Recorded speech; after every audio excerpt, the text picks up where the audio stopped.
This is a new edition. We actually have a guest this time on Torin Talks and Soak and Drew, and Yeah. she's a I'm gonna be honest with you guys. She's a hitchhiking hooker that I picked up, and she's like, yo, I suck your dollar for I suck your dollar. I suck your dick for a dollar. I'm really glad that that's how I'm introduced. Like you really embodied my entire personality in a sentence. I actually planned this too. Anyways, uh, I planned this bit out. And I was like, you know what? How about you just be on our podcast and then we're square? And she's like, that'll cost extra. So this is a very expensive hitchhiking prostitute for you fellows. So you better fucking appreciate it. Yeah, seriously, because Drew's paying for this, not me. I just don't pay hitchhiking hookers for just anybody. That's how much I care. There is that Oh. special somebody though. But yeah, we have Hayley on the show, unless you want an alias. So, No, Haley's cool. Yeah, I like, okay. Yeah. So, I mean, you can't just call her hitchhiking hooker. That's not, well, I could, but I'm taken. Yeah. Let's talk about the Star Wars trailer. Holy fucking shit. The first one I was kind of underwhelmed with because I felt like I got blue balls from it. It was like, okay, you showed me a little bit, but I don't really feel like I saw enough to be excited. And the second one was a little bit better, and this one it's just like having like a nerd panic attack. there was Like, more character development in this yes. trailer Well, than there was in the entire fourth film. and- Like, Oh yeah, definitely. There's actually me and Torin were talking about this before the show was uh there's actually like a video somebody made where they like spliced together all the trailers, but they like put it in order to where like you see the sequence of events of him like crash landing on the planet and then him meeting that girl and then Don't tell meeting up with me. Han Solo and all that. You said you saw the video. I saw parts of it. Well, either way, it shows all the sequence of events. So, and it's from all the trailers that have been released, and it was kind of cool. Like, I'm not piecing together any plot details because I still want to be. Well, I mean, that's not a major plot detail. No, but I mean, I don't even want to know if he crash landed. Like, I didn't want to know his name until somebody like ruined that. I didn't want to know. I literally didn't want to know anything. But now I already watched the trailer like 10,000 times, so that's all. It was That's hard all not out the to. window now. I don't know a single person that didn't watch it multiple times. Okay, the first time I was like, okay, I'm not gonna watch it. I'm not gonna watch it. I'm not gonna watch it. And then I watched it, and I was like, okay, I'm not gonna watch it again. And then I watched it again, and then I just kept. After that, I was like, there's no point even lying to myself anymore. So I just kept watching it. How do you not know that he crash lands after seeing the trailer so many times? He's in a TIE fighter going toward a planet I didn't on see fire. him in the TIE fighter. I saw the TIE fighter going to the planet. It shows him in the cockpit. I didn't assume he was in that cockpit. Like I mean, wasn't he probably making, isn't. That's what I mean. I didn't like. That's the natural leap where your brain goes, but I wasn't having any of that. There was no logic to watching this trailer. There was no thinking aloud. It was like, ooh, pretty shiny Star Wars. Like that cross lightsaber though. Can we talk about that? Yeah, it's kind of awkward. It is awkward. Like I feel like you'd burn your hands. Like realistically, you would lose all your fingers. I mean, they have like the metal part separating like the hilt from the crossguard thing, but then it's like if they hit that part, then you lose the crossguard part, like the laser part of the crossguard. So it's like, what's the point? I don't think it's like a finished final product. I think it's like if you try to jimmy rig some stuff at home and it's just coming out like all shenanigans, like, because his compared to the other dudes, his the blue one seemed more solid, like traditional lightsaber construction. His seemed even the blade on his seemed kind of like wonky. So I think it's a homemade, like where he kind of knows what he's doing, but not really. Yeah. So that would be interesting to see. That's like, what how that's what I thought when I saw it. Because the flame, like on the sides, it was shooting out like flame. Like it wasn't kind of like enclosed, like the lightsabers usually are. So I heard a that's fan what theory I was thinking. that it was also a blaster, but I don't know. Oh, that would be interesting. Why would a Jedi or a Sith shoot someone when you have an effing lightsaber? But I mean, that's just me. Well, they actually already have that on that new You know that Cartoon Network animated series about like how the rebellion got Oh, started? Star Wars Rebels. Yeah, apparently that's on there. So yeah, Interesting. I could definitely see if it was like what you're saying, like jerry rigged, but I don't know. We'll Yeah. see. For all we know, we'll be like, that's the most badass fucking lightsaber ever. You know, I Which heard that is- somebody was like selling their tickets for thousands of dollars, their pre-ordered tickets. That's fucking dumb. They're online from the cheapest is $100, and the most expensive is $1,000. But it's like a whole VIP packet thing. Like, it's like, why though? Like, just go buy your ticket. Because they're all sold out. The people went on the site and Yeah, bought it like crashed the 20, 30, site. 40 tickets at a time. So they could go sell them to all the people who have to see it the first day. Buy this expensive ticket and we'll get C3PO to suck your dick. I'd buy that. Yeah, that's true. I mean, I've I had still to do would that be paying before. $1,000 for it though. Oh, fuck Like- that. So there's nowhere in the United States you can get an opening night right now. Well, you can, but if I live like in middle of nowhere, you know, Montana, I'm not gonna go to California to see Star Wars. I'm just gonna be bummed out because I can't get it because some douche went online and bought all the tickets. So yeah, well, I know like a couple of friends of mine. They went online and in their area they couldn't find tickets because it was so certain areas might be sold out. So it just depends on how much you want to move, like go out of your area to see it on opening day. Yeah, yeah.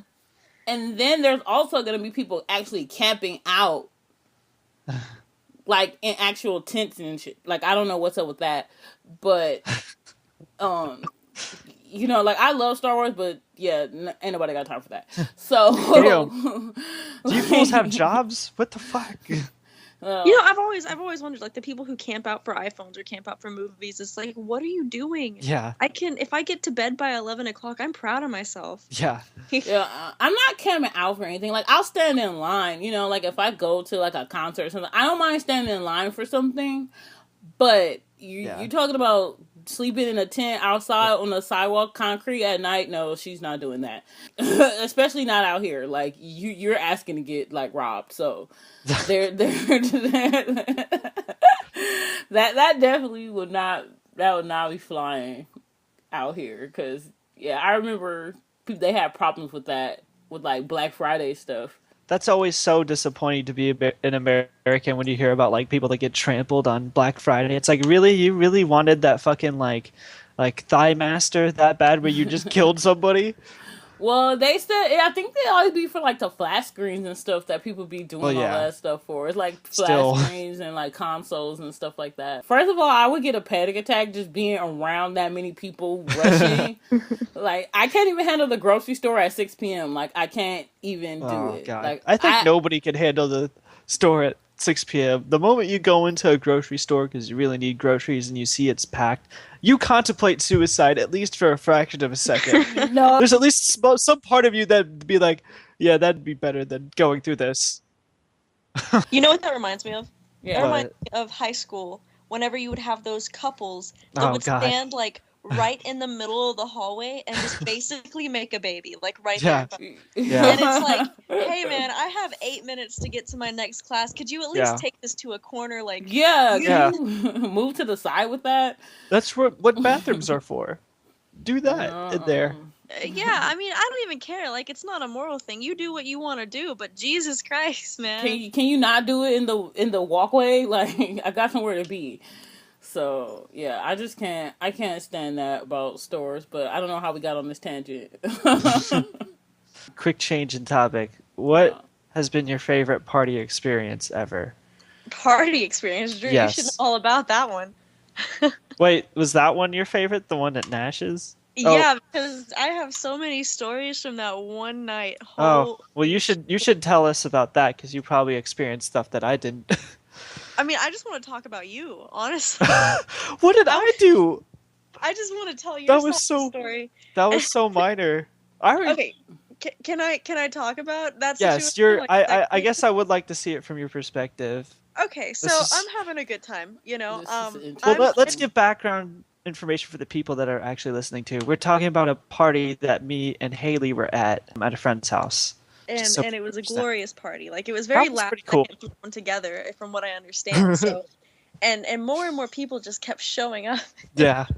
And at this point, I don't think I'd seen you for quite some time, right? Like yeah. it had been a while since we'd seen each other.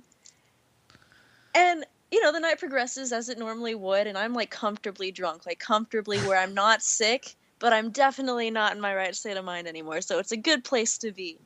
And I remember I stepped outside for like 2 seconds, and Nash, the guy who hosts the party, comes out, and he's like, "Hayley, get him away from the goddamn punch bowl." And I'm like, "What? Whoa, what?" And then lo and behold, I walk back inside, and Drew's just going at it with this girl, like just go like it, you guys look like a pack of wild animals, like together, just because it was not graceful making out. It was very teeth slamming. No, she was the tongue. one doing the teeth. It seriously hurt. Like I literally, that was the reason why I stopped, is because she was literally biting the fuck out of me.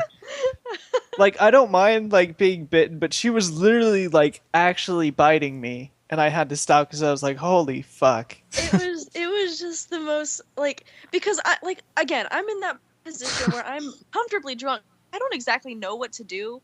Like, drunk me is trying to process this information. Like, do I literally get a crowbar and separate them? Because I'm afraid I might lose a finger at this point. Like, and the thing is, nobody else was upset about the fact that you guys were, again, making a baby in front of the punch bowl. They were mad. They were mad that it was in front of the punch bowl. Like, if it had been anywhere else in the house, nobody would have given a crap. But they're also, like, you were the asshole in the way.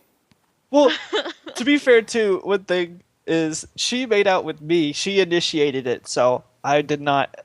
It was a complete surprise on my part. Oh, and it's so much better because the thing is Drew was in the restroom when this happened from your accountability. So what he missed is the fact that this girl in question had chugged a shit ton of Crown, like just straight, because she had like a party foul. And so I remember, again, drunk me remembers clapping and like hooting and hollering because that's what the cool kids were doing at the time. And literally maybe 20 minutes later, I guess she just thinks that Drew's super cute and just literally attacks him in front of the punch bowl. And Drew's just like, all right, she's sober enough. No, I feel like I can give some of these details too. And I don't mean to like, anyway. So what was weird about that was like, I could see her, like, she kept looking at me. Like, after I got out of the bathroom and she drank all that, she, like, kept looking at me. And it was really awkward, even though I was, like, on the other side of the room. And then when we finally ended up being the same area is when she did it. And what was really weird is, like, we eventually moved away from the punch bowl into that dining room area. And the weirdest part about the whole thing is while we were making out, she was literally, like, making these noises, like, like, I don't think I'm doing anything particularly, like, that warrants that, but okay. It was the weirdest thing. I've never made out with a girl, and she was just, like, blatantly, like, making these, like, weird-ass moaning sex noises.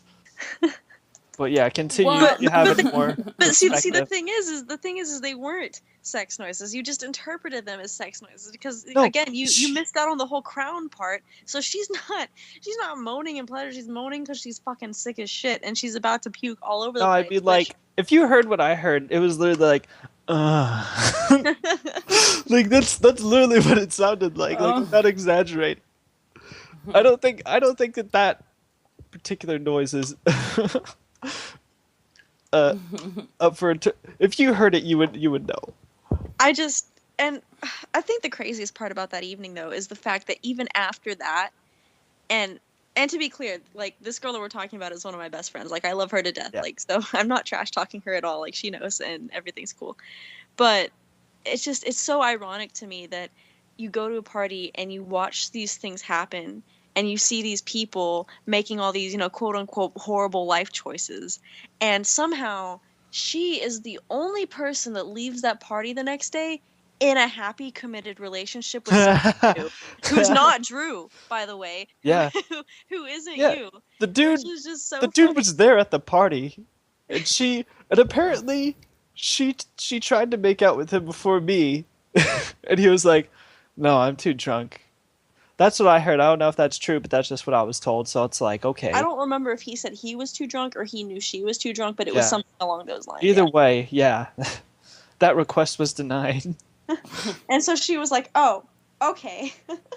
Oh, it just cracks me up because I'm sitting there like comfortably drunk, not making any bad life choices, and it's like I don't have any of these stories to tell. Like I'm doing something wrong, clearly. Well, yeah, I guess I'm sorry that I made things awkward, but at least it was interesting. Nobody was mad at you. Like Yeah. you guys both.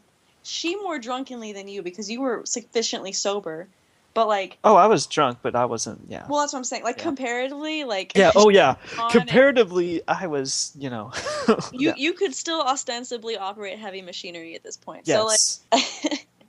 It's just crazy to me because you were apologizing and she was apologizing. Everybody was apologizing, and I was on babysitting duty, but I was drunk, and I was just like, what is going on right now? Like I'm supposed to be taking care of these heathens, and I'm a heathen myself. What was funny is she was apologizing to me while we were making out.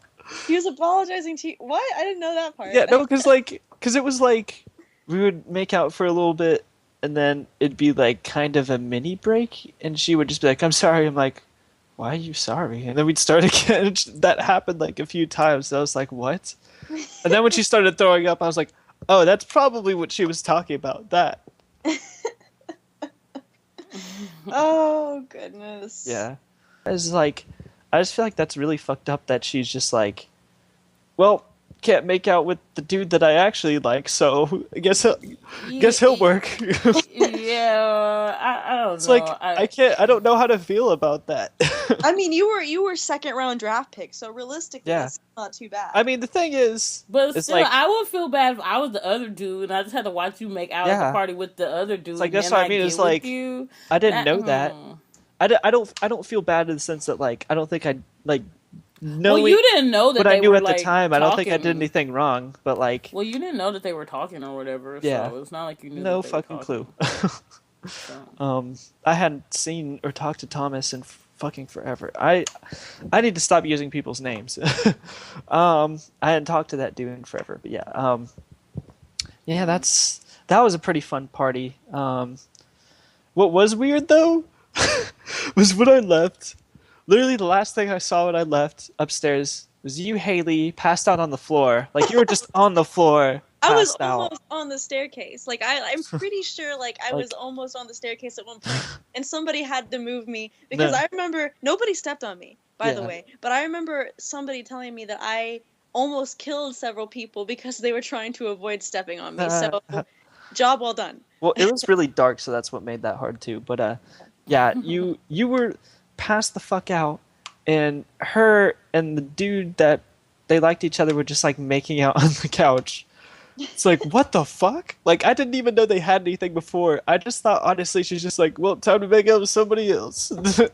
So I was like, okay, I'm leaving, because like I was sober at this point, and downstairs, everybody, literally, I'm not even exaggerating. Everybody was like, let's take a shot. Let's take a shot. They take a shot and they start yelling, ah, ah, and then like silence for half a second. Then let's take another shot. You want to take another shot? Yeah. Well, it's literally just agreeing to take shots, yelling, calling each other awesome, and then taking another shot. And that was literally all they were doing in a row. So I was like, I was way too sober to deal with that, and I had work in the morning. So I'm like, I'm just gonna go.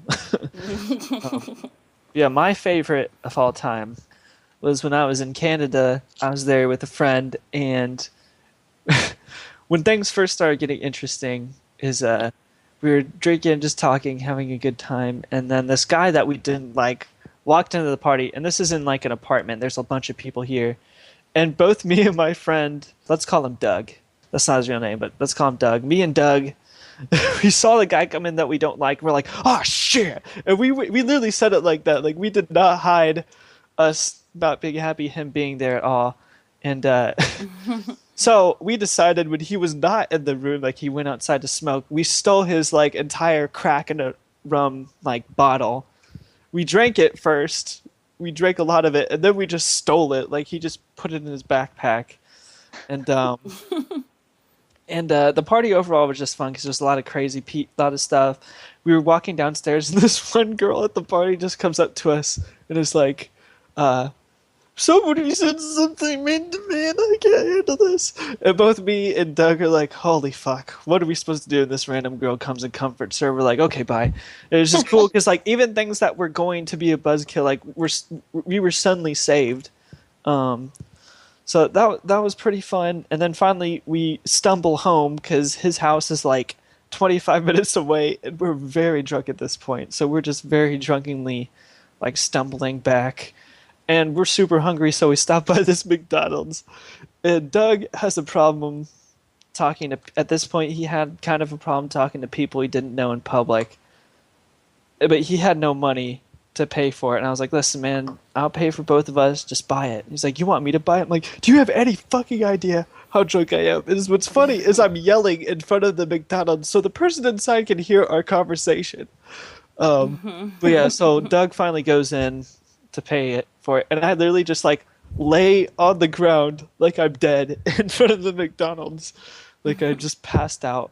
And finally he walks out and we come back home and eat. And that was pretty much it. That was very fun. What about the first time that you had ever been drunk? Oh God, the first time I ever actually got drunk was my dad. Even though my dad's an alcoholic, he would only drink beer. So, and they had a lot of liquor lying around, and my mom doesn't drink a lot of liquor and wine. So the easiest way to get drunk there was to just grab a little bit of each liquor, enough to where nobody would notice that something was different. Because there was a bunch of different liquors, I got enough, and a bunch of different wines too. So I just did that one day because I just like had never gotten drunk, and I was just like, huh, I've never tried liquor before. Let me steal some of this. And I literally like, it was bad because like I got drunk, and then I was on Skype, and the girl I was dating at the time was trying to webcam me, and I get super happy when I'm drunk. So the whole time she's like saying all this like super serious shit that's bugging her and really bumming out. And I have a smile on my face, a smile that I can't get rid of. And I'm legitimately trying to answer her, and she's just like, "Yeah, I understand you're not trying to be mean, but you should, yeah, not be talking to me right now."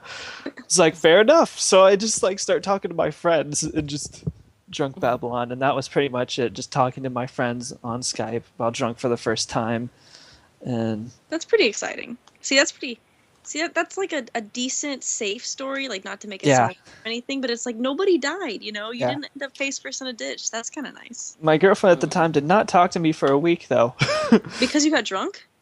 I don't know exactly what it was. I think it was just like a mix of like, she was legitimately going through like bad things at the time where she wanted to be alone. You know how some people, that's just kind of how they deal with that sometimes. Oh yeah. So I was I think it was a mix of like, okay, not gonna get the sympathy I'm wanting from him right now because he's clearly not in the right state of mind for that.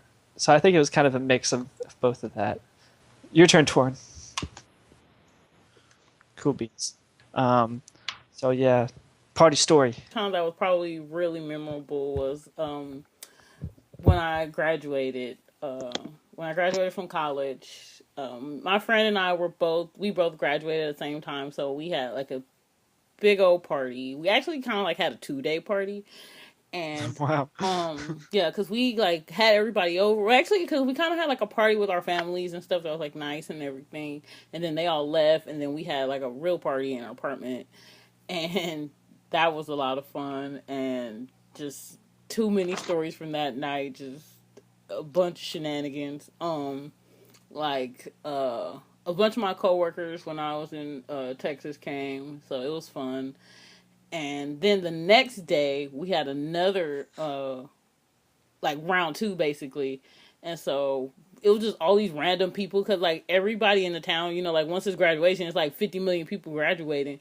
So we would just run into people like, "Oh, I'm graduating," and they're all drunk. We're like, "We are too." So then, like, we just invited like a whole bunch of randos over, and it was fun. But nobody ended up. I mean, I can't really divulge too much without like, you know, naming some hardcore names and some hardcore things. But I will say that it was definitely one of the funnest parties that I've had, and it was my party, so that was good. I actually had a fun party that I threw. Yeah. Yeah.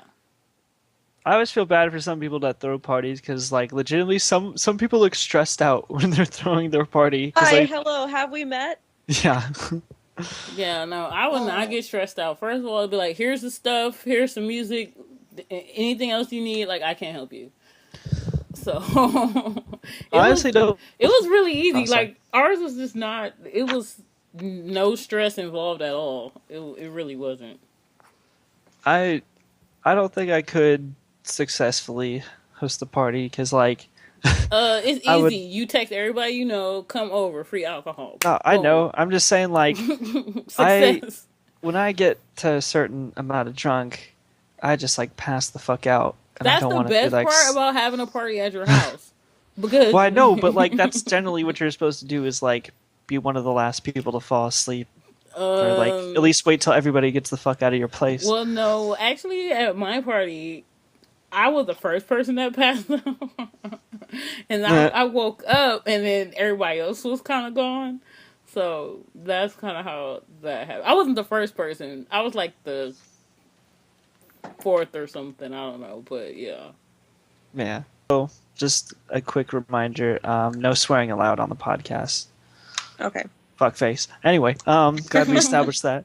I'm just gonna start making up rules that I don't follow. That's gonna be fun. Wait, is that a serious rule, or are you just... Oh no, I was completely messing with you. Oh, see, now I'm over here feeling bad because I feel like, well, everything I've said has been invalid then because, like, you can't use it. Yeah, no. Yeah, No, everything I completely say would trolling be you. invalid. But I'm gonna be up on my... actually, I mean, I'm nice on the podcast. Like, I'm very nice. Yes. Yeah. I concur. Yeah, because I listen. She's abusive. The moment the recording software goes down, she just like goes super abusive, just like "fuck you, Drew, piece of shit," and die. And I do every time. I would not say all that. I mean, not that I would. I wouldn't say all that to Drew. I might say it to somebody else, but Watch out, Hayley. Yeah. Watch out. Yeah, You're the next victim. Drew had to do something hardcore for me to do all that. Oh, I'm all about being hardcore. Yeah. So yeah, generally I'm pretty neutral until like you piss me off. But once I'm mad, it's like the Hulk. So I just tend not to, like, I try to Bruce Banner my way. Like, just let me just do my thing and don't make me mad. So don't make me mad. Yeah, because it's not nice. So. Yeah. Quick switch on topic. If you absolutely had to write a book, what would it be about? Go ahead. This book is already, I don't know if it's out, but it's a cover. And it's you're gonna start this by talking about a real book? It's not. I don't know if it's not a real book. It's just like a mock cover somebody made. But I would actually write the real book. Okay. Oh, okay. And it's called "Your Child's an Asshole," and I solely stand by that I like theory. it already. And it would just be the ways that people have they're raising these douchebag kids, and then they become douchebag adults. You know, so I would definitely just write just all about that because that I feel like that would be a bestseller. You know, I agree. I feel like that would be very beneficial to a lot of new parents. Yeah, a lot of people. Yeah, I feel like that would be a book that you either love it or hate it. No, like there's no middle ground. It's like your kid's an a-hole and they probably got it from you. That's the subtitle. Like we need yeah, exactly. We have to stop telling America that it's not your fault that your kid's a douche. Like, yeah, it's totally your fault your kid's a douche. Yeah. Like, you play an active role in this douchery. Like, it is also you. Yeah, that's the one thing I can't stand about people. Like, they act like things happen in a vacuum. Like, they don't understand, like, how these things... Well, I don't know what happened. Well, maybe if you pay 5 minutes of attention, you will see that your kid's a psychopath. Like... Yeah. I just... It's like... I don't get it. Yeah... Or like they blame everything but their shitty parenting. Like, it's because he listened to the rap music. The rap music the video game ruined my kid. The video games. The damn video games. No, but this is the thing that I don't understand. Okay, like when I was a kid, they would show like all the Looney Tunes, cartoons, like, oh yeah. Like yeah. It didn't take a rocket science for me, little kid me, to figure out that I can't run ththrough the effing wall like Wile E. Coyote. Okay, that's just like you don't like. So to me, when they try to blame stuff, like that's what I said. Like when we were kids, we were watching Terminator. Nobody was going out thinking they were really Yeah, Terminator. yeah. So the, if you want to blame like games and movies, I just think it's BS because there's been like violent stuff since the beginning of time, and like people weren't acting like dildos. So it's just it's just how you raise your kid and what you let them do, and poor parenting, just pretty much. So what Oh. would your book be called, Drew? I don't know what it'd be called, but I'd most likely want to write about religion. What we think about religion, why people turn to religion, how that affects us, like culturally, how that affects everything we do and all that stuff. Oh, your book's So I'm all just really serious. interested. We're supposed to have like fake books. We're not supposed to have like real introspective books. Like you're making me feel bad. Well, that's what I would do if I had to write a book. That would be the topic. I feel He's like, like, damn, let me change my answer. Yeah, it's like, I mean, if we were talking like a real book, I would want like a photojournalism book or something. Well- but I wasn't talking like real life. like that was real the life point goals. that was the point of the question was like, if you absolutely had to write a book. Well, you have to put What would you serious or something because I was like, yeah. Well, I mean, you can put whatever you want. It doesn't matter to me. No. I chose to answer it seriously. You can answer however you want. Well, my answer's already logged in now. I can't change Yeah. it. Can't change your answer. So Like- what would you write about for fake? For fake. I would probably do something what George Carlin did, where he had this philosophy of like where he would write jokes and like a lot of it didn't go into like his actual stand up because some of it wasn't necessarily like even good enough to be in joke form, but he would like write a lot of this extra stuff or these like interesting thoughts down, and it was really cool. I'm trying to think of some stuff, but I can't think of anything at the top of my head. But it was kind of like just a bunch of Woodyisms and sayings and one-liners Like, and don't stuff drop like that. The soap? I don't like what? No, like I'm trying to remember because he wrote. I mean, it's hard to remember everything because he wrote like No, I mean for you. 3 books like this. I meant you. Yeah, don't drop the soap. Yeah, that's an important one. You should write a book. You should write a book on like why things are funny. Well, I already read a book that's like that. Oh, see, here I was thinking that's an original idea. Oh no, I have a book. I read a book that like kind of teaches you about joke writing, and it talks about like the psychological reasons why we laugh. So that's already kind of been done. Well, fine. Never mind. No, it's a good one, but yeah, I'll write that for my thesis if I ever go to grad school. Why people laugh at dumb shit. That should be your title. Everything. Yes, perfect. Done. Glad we had this talk. By Dr. Drew Sanders. By Dr. Drew Sanders. Precisely. Dr. Drew, the not shitty one. That gonna be your handle? Yep. I actually have nothing against Dr. Drew, but that'd just be fun to be mean to him for no reason. This whole time he thinks I like have a grudge against him. Mm-hmm. Just like, no, that's just a stupid title. Got your attention, didn't it? That would be funny. So what would you write about Hayley? I don't know, honestly. Like, I would probably want to write about something. Like, I would probably want to have some kind of fiction novel that becomes like a cult classic, like Harry Potter, The Hunger Games, or something that. Not Twilight. Like, I literally had to cancel that one out because that. I remember reading Twilight whenever it came out, like way before the movies, way before it got picked up as anything big. And I remember thinking that the first book was going to be a standalone, like that was just it. And I was like, I remember reading it and thinking, okay, all right, cool. And literally, like the next month, movies are being announced, the sequel of the books are written, and it's just like, Jesus Christ. And I remember reading it and thinking, this is progressively getting shittier. Like the first book had potential. It really did. It really did. And I admit I read it and I liked it. I liked the first book. It really was immersive in the world, even though she was like a thesaurus whore.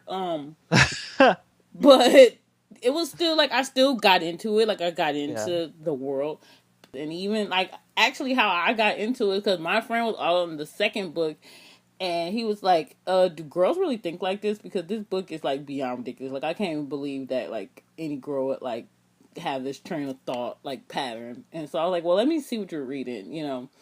And I read it, and I was just like, yeah, no, this is absolutely ridiculous. It was so.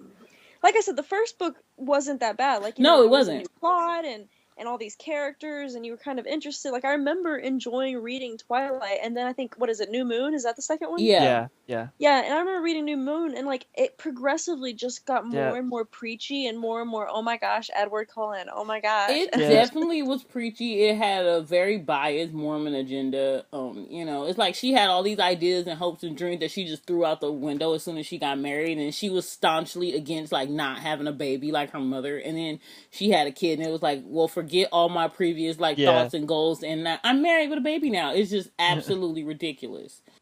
Oh, yeah, and then here's another, like, kind of on a tangent right now, but, like, I think Harry Potter was the first movie to do it where they split up their final series into two parts, you know? Yeah. And then boom, boom, boom, what happens? Yeah. The Hobbit gets 3 freaking movies. Yeah. Hunger Games gets 2 final movies, just like Harry Potter. Twilight gets 2. And I remember thinking in Twilight, there's not enough That's material. what I thought, too. There's... Like, there really isn't. Yeah, and normally it's the opposite, you know? Like, there's too much material to condense in a 2-hour movie. Yeah. And even a 4-hour movie. Because like, nothing really happens in the last book. It's like, okay, she becomes a vampire. The Volturi find out they want to kill him. Oh, it was a misunderstanding. Bloop. Like, that's it. That's why they had to have that whole dream sequence in the middle of the last one to, like, filler the movie out to just make it have something. Because it didn't even have enough for... That was just a cash grab. You know, and that's the thing is, have you guys ever read Game of Thrones at all? I have read Game of Thrones. I have read all I'm the not series. gonna like spoil anything huge. But I watched all the shows. I've read all the books. I've read all the Game of Thrones. So. Well, if you've read or watched or even kind of have heard people talk about it, then you know that George R.R. Martin does not give a shit about his characters. Like, he doesn't care whether they live or die or how much you love them. Like, he doesn't care. Yeah.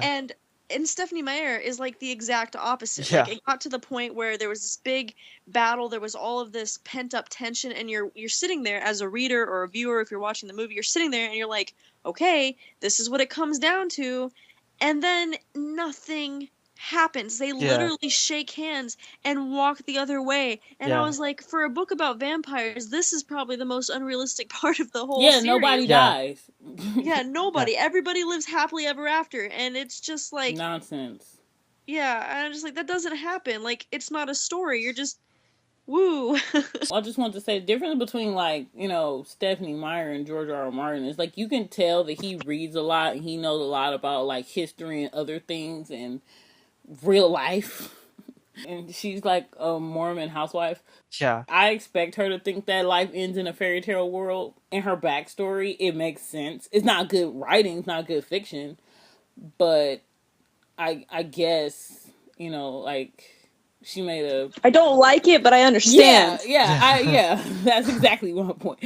Like, George R.R. Martin, like, subvert tropes in, you know, writing and stuff. He kind of, like, does the opposite of what you think is gonna happen. I remember, like, hearing a statement that he made that I agreed with so much. Was he was kind of talking about how, like, he is a fan of Lord of the Rings and stuff like that, but ultimately the fact that those types of books are held as the standard has crippled fiction, in the sense that, like, everybody feels like they have to go this route, this stereotypical, you know, good always wins and triumphs and all that stuff.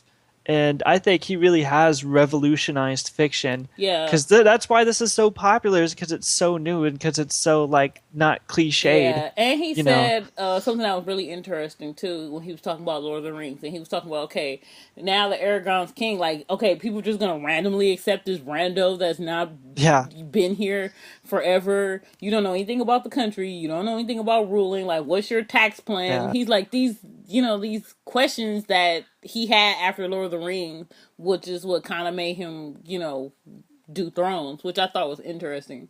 In all intents and purposes, Aragorn was definitely more of, like, an elven citizen than anything else. Like, his identity, I mean, like, he knew the Elvish language and, like, lived there for forever. He just kind of rolled in and took over. I mean, yeah, Yeah, so I mean, I definitely agree with that, and I hope he stays alive to write all of them. I really do, because I do want Oh, to you know, eventually he's read addressed them. that. Oh yeah, yeah, Yeah, Well, he has a ghostwriter for that reason. Like, just in case he's told Yeah. no, he somebody. said no. He told his wife not to publish it.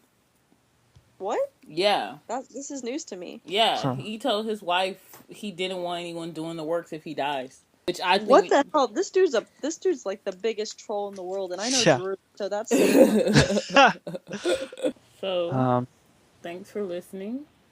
hell yeah. You did forget your bitches at the beginning. I think you were Oh just too yeah. excited. Well, good night, bitches. There you go. See, I put one in, snuck one in there really covertly. Yeah, you did. Bitch, like um, Dave Chappelle.